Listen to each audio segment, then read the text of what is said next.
Numerical की series में बढ़ते हैं आगे और आज का अपना जो क्वेश्चन है वो 12th क्लास की फिजिक्स के चैप्टर नंबर 2 का क्वेश्चन नंबर 6 है। यानी छठा क्वेश्चन आज हम कंप्लीट करने वाले हैं। क्वेश्चन नंबर 6 जो है उसमें हमें संधारित्रों के संयोजन से संबंधित ये क्वेश्चन दिया गया है, जिसमें यह बोला गया है कि हमारे पास यहां पर कोई 3 संधारित्र हैं और तीनों संधारित्रों की जो धारिता है वो 9 पिको फेरड है। यानी तीनों संधारित्रों की धारिताएं समान है। दिया गया है हमें तीनों संधारित्रों की धारिताएं जो समान है, तो C1 C2 और C3 ये सब आपस में बराबर है, जिसको मैं C के बराबर मान लेता हूं और वैल्यू हमारे पास में है 9 पिको फेरड। क्लियर है यहां तक? 10 की पावर -12 फेरड। ये हमें यहां क्वेश्चन में दिया गया है कि कोई 3 संधारित्र हैं, प्रत्येक संधारित्र की धारिता समान है, 9 पिको फेरड वो दी गई है। अब क्वेश्चन में हमें यह पूछा गया है कि इन तीनों संधारित्रों की तुल्य धारिता आपको बतानी है। सेकंड क्वेश्चन में यह दिया गया है कि इन तीनों संधारित्रों को एक पावर सप्लाई से जोड़ा गया है, जिसकी वोल्टेज जो है वो 120 वोल्ट है। और अब यह पूछा है कि प्रत्येक संधारित्र की प्लेटों के मध्य विभवांतर कितना है।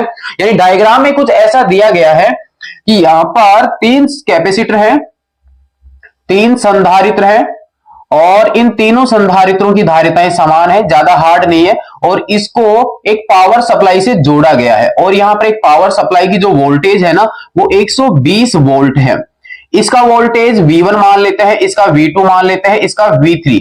श्रेणी क्रम कॉम्बिनेशन जब है तो इसका मतलब यहां पर आवेश का जो प्रवाह है प्रत्येक संधारित्र में वो समान है, यानी Q1 Q2 Q3 आपस में बराबर है। धारिताएं वैसे ही बराबर है, तो इसका मतलब है कि V1 V2 V3 भी आपस में क्या होगा, बराबर होगा। तो यहां पर दिया गया है इस पावर सप्लाई की वोल्टेज, जिसे कि मैं V डैश से दर्शा देता हूं, जो हमारे पास में 120 वोल्ट। हमें यहां पर ज्ञात करना है एक तो CS का मान, सीरीज कॉम्बिनेशन की तुल्य धारिता का मान। सेकंड में हमें यहां पर इनके प्रत्येक पर विभवांतर का मान ज्ञात करना है, जो कि बराबर होने वाला है V1 V2 V3 और बराबर है वो V के, वो हमें यहां पर ज्ञात करना है। फर्स्ट क्वेश्चन हमारे पास में है सीरीज कॉम्बिनेशन के लिए, तो यहां से मैं कंप्लीट कर देता हूं इस प्रकार से। श्रेणी क्रम संयोजन के लिए, श्रेणी क्रम संयोजन के लिए अब अगर आपको ये सूत्र याद है तो बेझिझक आप इसको कंप्लीट कर सकते हैं।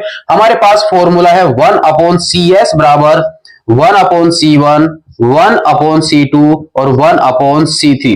तीनों जो मान है वो 9 है। मान रखिए, हल कर दीजिए, कंप्लीट आंसर आपका आ जाता है। 1/CS बराबर 1/9 1/9 और 1/9। यहां से एलसीएम जो है वो आपके पास में 9 ही आने वाला है। 1 + 1 + 1 बराबर 3/9 और यहां पर 1/3।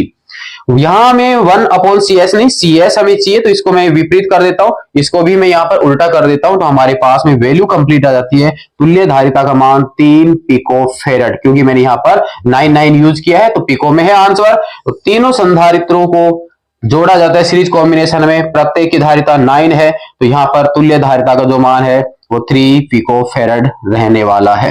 ये पहले का आंसर अपना कंप्लीट हो जाता है। सेकंड में हमें यहां पर विभवांतर का पूछा गया है, तो यहां पर विभवांतर जो है वो हम जानते हैं। सेकंड पॉइंट हो गया हमारे पास श्रेणी क्रम संयोजन के लिए, श्रेणी क्रम संयोजन के लिए हम जानते हैं कि V बराबर होता है V1 V2 V3। यानी पावर सप्लाई की जो वोल्टेज है वो तीनों संधारित्रों के विभवांतर के योग के बराबर होगा। यहां पर हमारे पास V का जो मान है वो 120 यहां पर दिया गया है, इसका मान V है, इसका मान V है, इसका मान V है, तो 120 बराबर 3V और V बराबर हो गया 120/3, V बराबर 40 वोल्ट। यानी प्रत्येक संधारित्र की प्लेटों के मध्य जो विभवांतर है वो 40 वोल्ट है।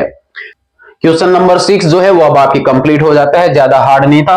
फॉर्मूला हमने यूज किया और यहां पर आपके पास में सीरीज कॉम्बिनेशन के लिए V बराबर V1 + V2 + V3 + dot dot होता है। मान रखा हमने, तीनों वोल्टेज आपके बराबर है, क्योंकि आपके पास आवेश बराबर है, धारिताएं बराबर है, और फॉर्मूला हम जानते हैं Q बराबर CV होता है। तो प्यारे बच्चों, जब आपको V ज्ञात करना हो तो Q/C, Q सबका समान, C सबका समान, तो V भी आपस में सबका क्या होगा, समान होगा। इसलिए हमने यहाँ पर 1 की जगह V, 2 की जगह V, 3 की जगह V रखा। हल किया, आंसर कंप्लीट 40 वोल्ट। नोट कीजिए क्वेश्चन नंबर 6 को। नेक्स्ट में देखेंगे क्वेश्चन नंबर 7 कंप्लीट अगर हो रहा है अन्य बच्चों को आप जरूर से सेंड कीजिए। देखते हैं नेक्स्ट भाग में क्वेश्चन नंबर 7। तब तक के लिए धन्यवाद।